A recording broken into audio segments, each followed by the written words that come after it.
Yeah, I mean, nature was always the one thing that always could be trusted, was the only authority that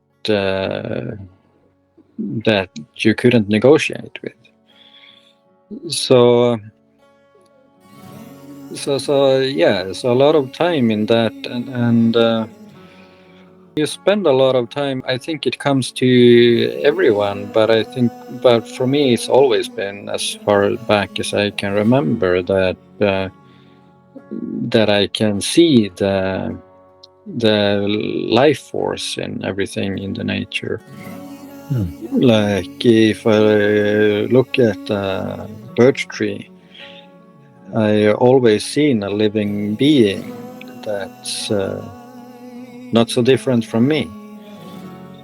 They also have feelings and thoughts, but differently than from a human.